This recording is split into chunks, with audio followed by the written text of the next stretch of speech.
As-tu déjà senti au fond de toi une étrange nostalgie, comme si quelque chose d'immense te manquait, sans pourtant savoir quoi? Une sensation subtile, presque insaisissable, comme l'écho d'une promesse faite avant ta naissance. Si tu écoutes attentivement, tu percevras peu, être ce murmure ancestral qui traverse tes nuits, tes choix, tes silences. Ce n'est pas ton imagination. Ce que tu ressens est la trace d'un pacte ancien, d'un serment scellé bien avant que ton corps n'apparaisse dans ce monde. Tout être humain porte en lui un contrat d'âme, une mission intime gravée dans la lumière, oubliée au moment de l'incarnation, mais jamais perdue. Et si je te disais que le sentiment d'être hors de ta place, de chercher un sens, de répéter les mêmes erreurs, n'est pas un hasard, mais la conséquence directe de cet oubli initial? Les anciens maîtres affirmaient que nul ne vient ici sans direction, et que le chaos intérieur n'est que la mémoire voilée d'un chemin déjà choisi. Aujourd'hui, je vais t'emmener dans les couloirs silencieux de cette mémoire. Dans quelques instants, tu vas comprendre pourquoi certaines personnes, certaines épreuves, certains désirs semblent te poursuivre, comme guidés par une intelligence que tu ne contrôles pas. Tu vas découvrir comment reconnaître les traces de ton contrat d'âme, non pas comme une théorie spirituelle abstraite, mais comme une clé concrète pour comprendre ta vie, tes forces, tes blessures et les signes qui jalonnent ton existence depuis toujours.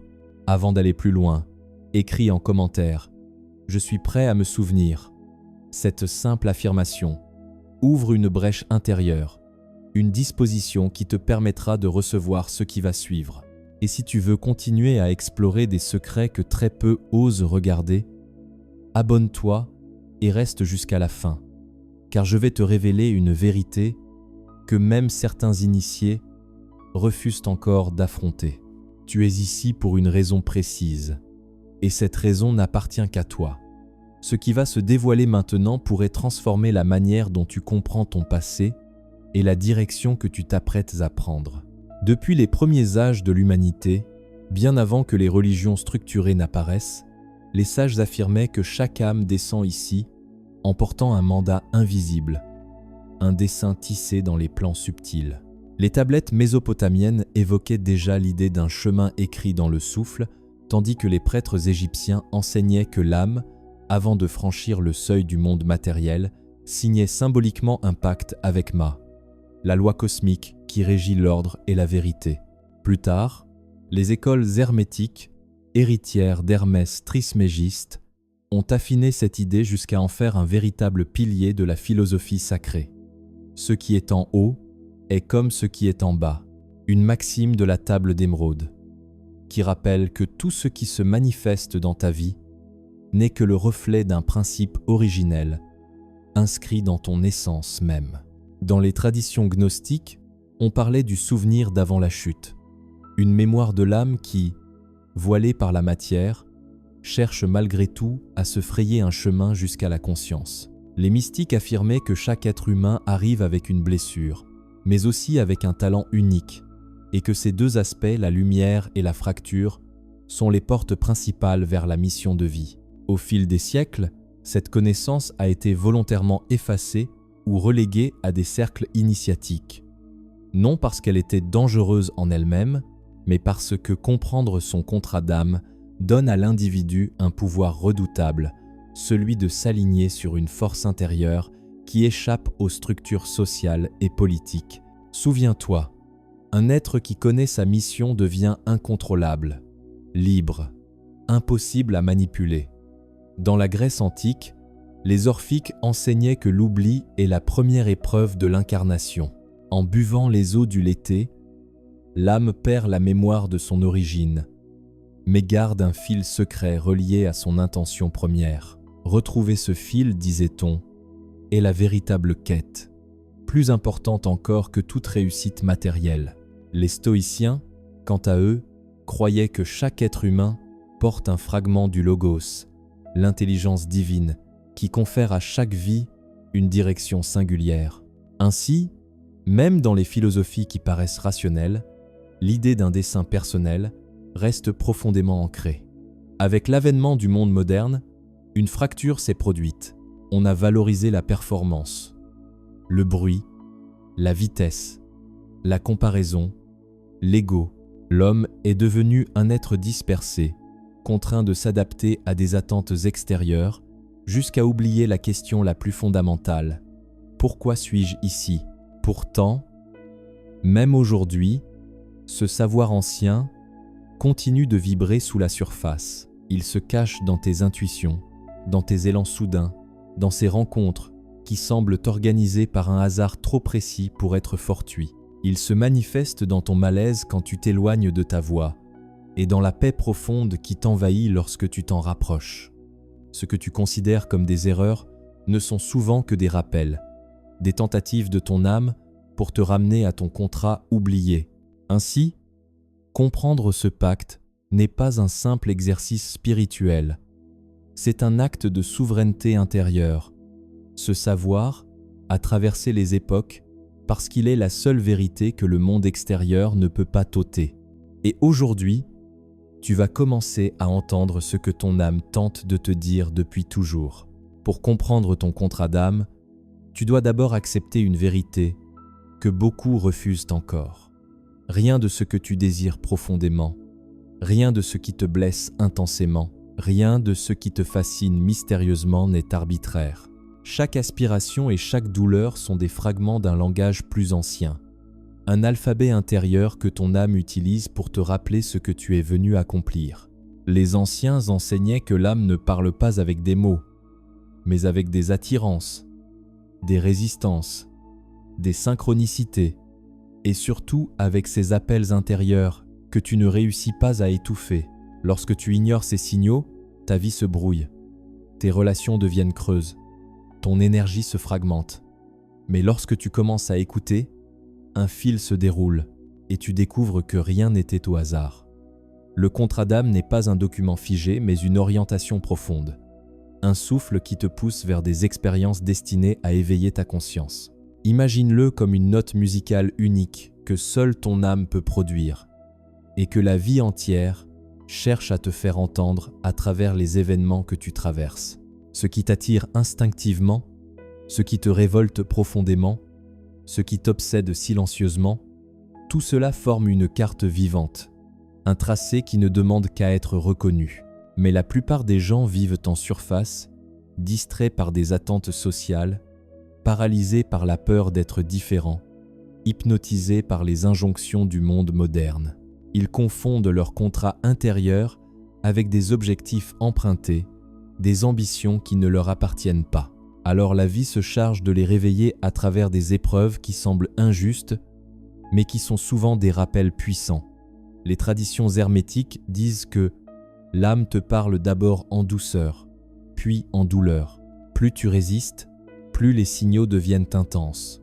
Les ruptures, les échecs répétés, les relations toxiques, les burn-out, les virages inattendus ne sont pas des malédictions, mais des forces réorganisatrices. Elles t'arrachent à ce qui t'éloigne de ton axe. Elles brisent les illusions pour que tu puisses enfin te souvenir. Lorsque tu te sens étrangement attiré par une voie spirituelle, une discipline, un art, un type de personne, ce n'est pas une coïncidence, c'est une résonance. De même, quand quelque chose en toi se rebelle contre un chemin imposé, cette résistance n'est pas de la faiblesse, c'est la mémoire. Ton contrat d'âme révèle aussi tes talents naturels, ceux que tu n'as même pas eu besoin d'apprendre, mais qui semblent couler de toi comme une évidence. Les anciens les appelaient les empreintes de la lumière. Ce sont des dons que tu portes depuis d'autres cycles d'existence. Ils ne te sont pas donnés pour être admirés, mais pour être utilisés, partagés, incarnés. Si tu négliges ces dons, ta vie devient terne. Si tu les honores, tout s'éclaire. Un autre indice peut être le plus important, réside dans tes blessures. Là où tu as souffert aveuglément, là où tu as été brisé, rejeté, humilié ou abandonné, se trouve souvent la clé de ta mission. L'âme choisit toujours des expériences qui lui permettent de transmuter une ombre en sagesse, un chaos en vérité, une fracture en force. Les alchimistes disaient « Dans la matière la plus obscure se cache la pierre la plus pure ». Ce principe s'applique à toi. Ce qui t'a fait tomber porte en réalité la forme de ce que tu dois apprendre à transformer. Ainsi, ton contrat d'âme n'est pas un mystère lointain.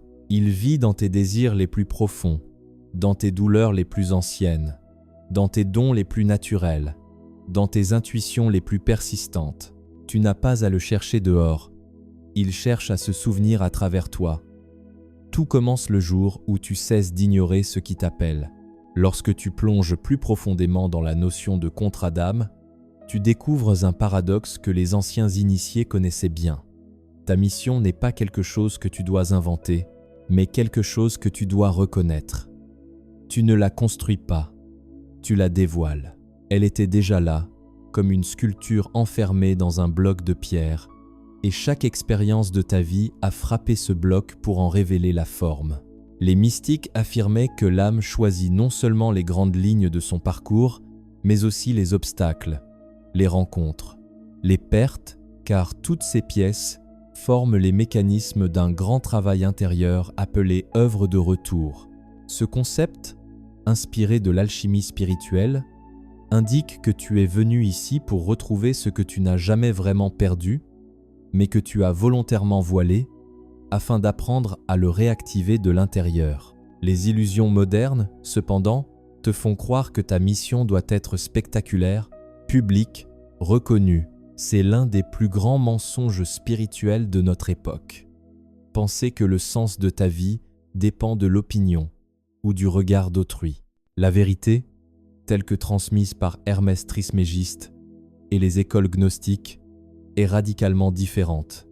La mission d'une âme est toujours intimement liée à son essence et elle peut être aussi silencieuse qu'un acte de guérison intérieure ou aussi fulgurante qu'une transformation collective. Ce n'est pas sa visibilité qui compte, mais son authenticité. Tu remarqueras que plus tu t'éloignes de ton contrat d'âme, plus ta vie semble lourde, confuse, dispersée. À l'inverse, lorsque tu t'en rapproches, même légèrement, tout s'éclaire. Les synchronicités se multiplient, les rencontres deviennent alignées, les décisions se clarifient comme si une intelligence invisible réorganisait ta réalité. Ce phénomène, que certains appellent le vent de l'âme, était décrit dans les traditions anciennes comme la respiration du destin. Loin d'être fataliste, cette idée exprime que lorsque tu t'alignes sur ton sens profond, la vie cesse de te résister. Tu nages enfin dans ton courant naturel. Une autre vérité peu connue est que ton contrat d'âme comporte toujours un point de rupture, un moment clé où tu dois renoncer à une identité qui t'a protégé, mais qui te retient désormais. Ce moment ressemble à une crise, mais il est en réalité une initiation.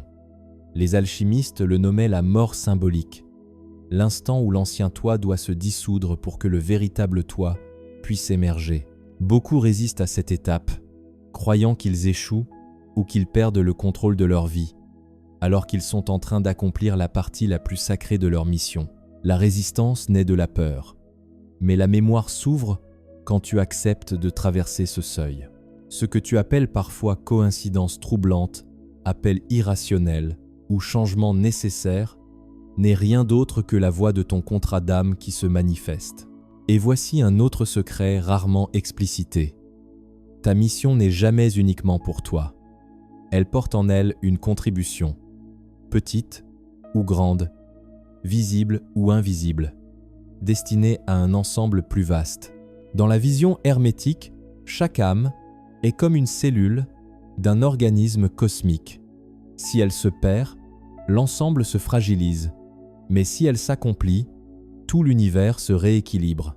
Voilà pourquoi les sages insistaient sur la nécessité de se souvenir, non par égoïsme, mais par harmonie. Ainsi, ton contrat d'âme est un accord sacré avec toi-même, mais aussi avec le monde. Il ne demande pas d'être parfait ni irréprochable, mais d'être authentique, aligné et capable d'écouter les directions subtiles qui te sont données. Les secrets anciens n'ont jamais cessé d'exister. Ils attendent simplement que tu sois prêt à les entendre. Et peut être que si tu écoutes pleinement maintenant, tu commenceras à sentir la vérité la plus profonde. tu n'as jamais été perdu. Tu étais simplement en train de revenir vers toi. Maintenant que tu comprends les principes silencieux qui gouvernent ton contrat d'âme, il est temps d'entrer dans la pratique, car la mémoire ne revient pas uniquement par la contemplation, mais par l'action consciente. La première étape consiste à t'observer sans te juger, comme un mage qui se regarde depuis l'intérieur. Pendant plusieurs jours, note ce qui te touche profondément, ce qui t'attire instinctivement, ce qui t'irrite intensément. Ces 3 portes sont les révélateurs les plus directs de ta mission. Les anciens disaient que l'âme montre son chemin par le feu qu'elle allume et par le feu qu'elle refuse. Alors prête attention aux 2. La deuxième étape est de reprendre contact avec ta vérité intérieure en silence. Chaque soir, assieds-toi dans l'obscurité. Place une main sur ton cœur et l'autre sur ton ventre, puis respire lentement en répétant intérieurement « Je me souviens ». Ce simple rituel active une forme de résonance, car le corps garde une mémoire que l'esprit n'a pas encore déchiffrée. Tu remarqueras peu être des sensations, des images, des élans. Ne les force pas, laisse-les venir comme des vagues. La troisième étape consiste à purifier ton environnement intérieur et extérieur. Tout ce qui crée du bruit mental, relations épuisantes, distractions continues, obligations sans sens agit comme un voile sur ta mémoire. Choisis consciemment ce que tu laisses entrer dans ton espace, car chaque influence agit comme une signature énergétique. Les écoles hermétiques affirmaient « Ce à quoi tu t'exposes te façonne ». La quatrième étape est d'agir dès que tu ressens un alignement, même minime. L'erreur la plus courante est d'attendre une certitude parfaite avant d'avancer. Mais la certitude vient après le mouvement, jamais avant. Lorsque tu sens une intuition persistante, un appel intérieur, une direction qui revient malgré tes doutes, avance d'un pas, même léger. Ce pas crée une ouverture que ton âme utilisera pour te guider davantage. Ensuite, apprends à reconnaître les obstacles pour ce qu'ils sont réellement, non des ennemis, mais des initiations. Lorsque tu te retrouves face à une difficulté récurrente, ne te demande plus « Pourquoi cela m'arrive ?» mais plutôt « Qu'est-ce que mon âme tente de fortifier en moi ?» Ce changement de regard suffit parfois à débloquer des années de stagnation. Enfin, consacre quelques instants chaque semaine à visualiser que tu marches sur un chemin qui se déroule sous tes pas, comme s'il s'éclairait au fur et à mesure que tu avances. Cette pratique simple, utilisée par les mystiques depuis l'Antiquité, réaligne ton esprit sur la sensation profonde d'être guidé. L'objectif n'est pas de voir tout ton destin, mais de sentir que tu n'es plus en errance. Et lorsque tu veux renforcer encore plus ton lien avec ton contrat d'âme, répète à voix basse ce mantra, comme une clé ouvrant une porte ancienne. Je me rappelle ce que mon âme a choisi. Cette phrase est ton mot de passe intérieur, la vibration qui permet au souvenir d'émerger progressivement. Répète-la jusqu'à ce qu'elle devienne une présence, un souffle, un axe. Tu viens de traverser un fragment de connaissance que beaucoup cherchent sans jamais vraiment saisir. Car ce souvenir de son contrat d'âme n'est pas un acte intellectuel, mais une descente vers l'intérieur, un retour à la vibration première qui t'a conduit dans ce monde. Tout ce que tu as ressenti au fil de ce voyage, les frissons, les résistances, les éclaircissements soudains ne sont pas des réactions aléatoires, mais des réponses directes de ton essence la plus profonde. Souviens-toi, ta mission n'est pas quelque chose que tu dois mériter, ni un rôle à jouer pour les autres, mais la continuité naturelle de ce que ton âme a choisi avant de prendre forme. Les anciens disaient que chaque vie est une porte et que le vrai courage consiste à accepter d'en franchir le seuil sans savoir ce qu'il y a derrière. Ce que tu appelles destin n'est que la mémoire qui se réactive, et ce que tu appelles intuition est la manière dont ton âme te parle quand ton mental se tait enfin. Tu n'es pas venu ici pour errer, pour survivre ou pour remplir des attentes qui ne sont pas les tiennes. Tu es venu pour incarner une vérité que toi seul peux manifester, pour guérir un fragment du monde à travers ta propre transformation, pour illuminer un domaine de l'existence que personne d'autre que toi ne peut toucher. Avant de refermer ce chapitre, garde ceci dans ton cœur. La mission de vie n'est jamais un chemin tout tracé, mais une écoute. Tant que tu écoutes, tu avances. Tant que tu avances, tu te souviens. Et tant que tu te souviens, rien ni personne ne peut détourner ton âme de ce qu'elle est réellement venue accomplir. Alors marche avec confiance, respire avec conscience, et rappelle-toi chaque jour que le secret le plus puissant n'est pas celui que l'on découvre, mais celui que l'on finit par reconnaître en soi. Si ce voyage t'a parlé, écris en commentaire ce que ton âme semble vouloir te murmurer en ce moment.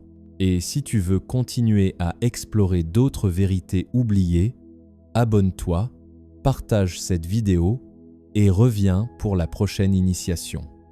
Ta mémoire commence maintenant.